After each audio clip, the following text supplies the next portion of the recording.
Hello friends, welcome to my new YouTube channel technology teach में आपका स्वागत है। तो आज हम लोग सिद्ध करें कि रूट 5 प्लस रूट 3 एक अपरिमेय संख्या है। ये क्लास 10th का सवाल है जो कि एग्ज़ाम में ये सवाल हमेशा पूछा जाता है। तो ये बहुत ही मोस्ट इम्पॉर्टेंट है। तो आप लोग इस वीडियो को ध्यान से देखिएगा और इसे समझिएगा, इस क्वेश्चन को कैसे हल करना है। तो आइए हम लोग इसे हल करते हैं। तो यहाँ पर लिखा है सिद्ध करें कि 5 प्लस रूट 3 एक अपरिमेय संख्या है। तो इसको हम लोगों को अपरिमेय प्रूफ करना है। तो कैसे करेंगे? तो पहले हम लोगों को इसका ठीक अपोजिट यानी कि उल्टा मानना होगा। तो ये अपरिमेय है तो इसको हम लोग लिखेंगे माना माना 5 प्लस रूट 3 एक परिमेय संख्या है। तो पहले तो हम लोगों को मान लेना है कि ये जो 5 प्लस रूट 3 है एक परिमित संख्या है, इसका हम लोग को उल्टा मान लेना है। चलिए ठीक है, यहाँ तक तो हमने कर लिया। अब हम लोग को क्या करना है, ये 5 प्लस रूट 3 है ना, तो इसको हम लोगों को पहले लिखना है। ठीक, तो यहाँ पर हम लोग लिख लेते हैं 5 प्लस रूट 3 बराबर परिमेय संख्या है। तो परिमेय संख्या को क्या किसे कहते हैं? वे संख्याएं जो p बाई क्यू के रूप में हो और q equal to not zero हो, उसे हम लोग परिमेय संख्या कहते हैं। तो यहाँ पर हम लोग लिख देंगे p बाई क्यू, इसी को हम लोग परिमेय संख्या कहते हैं। यहाँ इसको हम लोग परिमेय संख्या कहते हैं p बाई क्यू। जहाँ पर ब्रैकेट में लिख देंगे जहाँ जहाँ p और q एक पूर्णांक है और q एक पूर्णांक है। ठीक है, और यहाँ पर और लिखेंगे थोड़ा एक लाइन और, तथा p q में कोई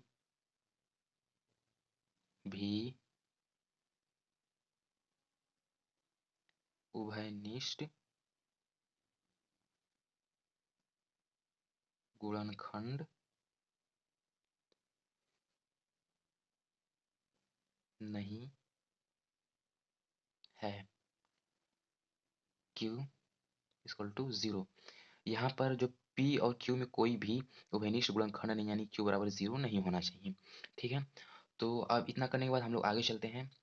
तो आगे चलते हैं, हम लोग इसको सॉल्व करते हैं। तो अब आप लोगों को क्या करना है, ये जो 5 प्लस रूट 3 है, ठीक, 5 प्लस रूट 3 है, तो यहाँ पर आप लोगों को रूट 3 को इस साइड लिखना है और p बाई क्यू अपने स्थान पे रहेगा। और ये 5 है, ये 5 को उस साइड भेजेंगे, और जब 5 को उस साइड भेजेंगे तो यहाँ पर हो जाएगा माइनस का 5। ठीक है, तो यहाँ पर हो जाएगा माइनस का 5। अब इसका हम लोग एलसीएम निकालेंगे। यहाँ पर 5 है, यहाँ नीचे कुछ भी नहीं, यहाँ पे एक मान सकते हैं। ठीक, हमने एक मान लिया। अब इसको हम लोग सॉल्व करेंगे। 3 हो गया इक्वल टू, ठीक, 3 हो गया इक्वल टू, यहाँ पर एलसीएम लेंगे तो ये हो जाएगा क्यू। ठीक, क्यू का गुणा इसमें करेंगे तो एक बार में आएगा क्यू, और एक का गुणा पी में करेंगे तो यहाँ पर हो जाएगा पी, माइनस एक का गुणा क्यू में करेंगे तो क्यू आएगा, क्यू का गुणा 5 में करेंगे तो यहाँ पर हो जाएगा 5 क्यू। ठीक, ये आ गया। अब यहाँ पर समझिएगा थोड़ा, ये थोड़ा सा लेजी क्वेश्चन है लेकिन मोस्ट इंपॉर्टेंट है, और ये एग्जाम में अक्सर पूछा जाता है। थोड़ा सा कुछ पॉइंट है जो कि आप लोगों को याद रखना होगा। ठीक, तो यहाँ पर देखिए p और q परिमेय संख्या है। ये p और q ये तो परिमेय संख्या है। ठीक है, p बाई क्यू के है। ठीक है, भागा में आ रहा है, ये तो एक परिमेय संख्या है और पूर्णांक भी है। ठीक, और पूर्णांक भी है, p माइनस 5q ये एक पूर्णांक भी होगा आपस में। ठीक, p माइनस 5q पूर्णांक होगा। तो यहाँ पर हम लोग लिखेंगे, ठीक है, तो यहाँ पर हम लोग लिखेंगे अतः अतः p माइनस 5q एक पूर्णांक पूर्णांक होगा होगा ठीक है, p माइनस 5q एक पूर्णांक होगा, तथा तथा p माइनस 5, ठीक है, p माइनस 5q बटा के q ये क्या हो जाएगा, हमारा एक परिमेय संख्या हो जाएगा। ठीक है, तो ये एक परिमेय संख्या है। ठीक है, अब ये तो इतना तो हम लोगों ने कर लिया, ठीक है, इतना कर लिया। अब यहाँ पे जो √3 है, √3 एक अपरिमेय संख्या है, ठीक। क्यों अपरिमेय है? क्योंकि इसका वर्ग नहीं निकलेगा, √3 का वर्ग थोड़ी ना निकलेगा, ठीक। तो √3 का वर्ग नहीं निकलेगा। जैसे कि यहाँ पर मैं साइड में लिख देता हूँ, जैसे कि यहाँ पर 4 हो गया और यहाँ पर रूट है, ठीक। तो यहाँ पर 4 है तो इसका रूट निकल के कितना आ जाएगा, 2, 2 दूनी के 4, ठीक। इसका तो निकल गया लेकिन 3 का तो नहीं ना निकलेगा, तो इसलिए एक अपरिमेय संख्या है, ठीक। ये क्या है, एक अपरिमेय संख्या है। तो √3 का कोई वर्ग नहीं होता है, ठीक। √3 का कोई भी वर्ग नहीं होता है, यह एक अपरिमेय संख्या है। तो यहाँ पर हम लोग लिखेंगे, ठीक, यहाँ पर हम लोग लिखेंगे क्योंकि √3 एक अपरिमेय संख्या है, ठीक है। √3 जो कि एक अपरिमेय संख्या है। यहाँ पर हमने अब क्या देखा, ठीक। ये तो मान लिया कि अतः p-5 एक पूर्णांक होगा तथा p-5 बटा के q परिमेय संख्या है, ठीक। ये तो हमने जाना। और क्योंकि √3 एक अपरिमेय संख्या भी है, ठीक है, क्योंकि परिमेय संख्या √3 एक अपरिमेय संख्या भी है। तो यहाँ पे समझो, अपरिमेय संख्या और ये एक परिमेय संख्या है, ठीक। ये एक अपरिमेय संख्या और ये एक परिमेय संख्या। तो कभी भी परिमेय संख्या और अपरिमेय संख्याएं बराबर नहीं होती। यहाँ पर तो बराबर में ना आ गया हम लोगों का, यहाँ पर हम लोगों का बराबर में आ गया। √3 इक्वल टू p/q के रूप में, ये एक परिमेय भी हो गया, पूर्णांक भी होगा और ये अपरिमेय भी हो गया। तो अपरिमेय संख्या कभी भी परिमेय संख्या है, अपरिमेय संख्या और परिमेय संख्या के बराबर नहीं होती है।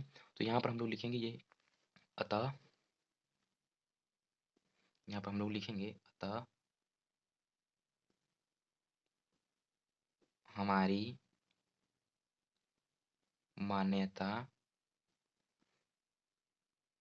गलत थी, हमारी मान्यता जो कि गलत थी, ठीक। 5 प्लस 5 + √3 एक अपरिमेय संख्या होगी। तो आइए हम लोग एक बार और देख लेते हैं कि हम लोगों ने क्या क्या देखा, ठीक है। तो यहाँ पर हम लोगों के पास क्वेश्चन था, सिद्ध कीजिए 5 + √3 एक अपरिमेय संख्या है, ठीक। माना 5 + √3 एक परिमेय संख्या है। पहले तो हम लोगों को मान लेना है कि ये एक परिमेय संख्या, उसका ठीक उल्टा मान लेना है। अब 5 + √3 इक्वल टू p/q, ठीक, परिमेय संख्या के रूप में लिख देंगे इसको p/q, जहाँ p/q एक पूर्णांक है तथा p/q में कोई भी उभयनिष्ठ गुणनखंड नहीं होगा, ठीक। इतना करने के बाद आप लोगों को यहाँ पर √3 इक्वल टू p/q, इस जो 5 को है, ठीक, ये जो ऊपर में 5 था इसको हम लोग इस साइड भेज देंगे। तो इस साइड भेज देंगे तो p/q माइनस का 5 आ जाएगा और नीचे एक हम लोगों को मान लेना है। अब इसका हम लोग एलसीएम निकालेंगे, ठीक। तो एलसीएम निकाला तो ये आ गया हम लोग का q आया और p-5 q आ गया। तो ये हम लोगों का आ गया एलसीएम निकालने पर, यहाँ पर √3 इक्वल टू p-5 q बटा के q। ये एक पूर्णांक भी है और एक परिमेय संख्या भी है और ये एक अपरिमेय संख्या है। तो यहाँ पर हम लोगों ने माना अतः p-5q एक पूर्णांक होगा तथा p-5q/q परिमेय संख्या है, एक अपरिमेय संख्या और ये परिमेय संख्या है, ठीक। क्योंकि √3 एक अपरिमेय संख्या है, यहाँ पे दो दो संख्याएं मिली, एक तो परिमेय मिला और एक अपरिमेय मिला और बराबर में आ रहा है ना, तो कभी भी परिमेय संख्या और अपरिमेय संख्या के बराबर नहीं होती। तो यहाँ पर हम लिखेंगे अतः हमारी मान्यता गलत थी, 5 + √3 एक अपरिमेय संख्या है। तो अगर आप लोगों को वीडियो अच्छा लगे तो वीडियो को लाइक और चैनल पर अगर नए हैं तो चैनल को सब्सक्राइब जरूर करें। ऐसी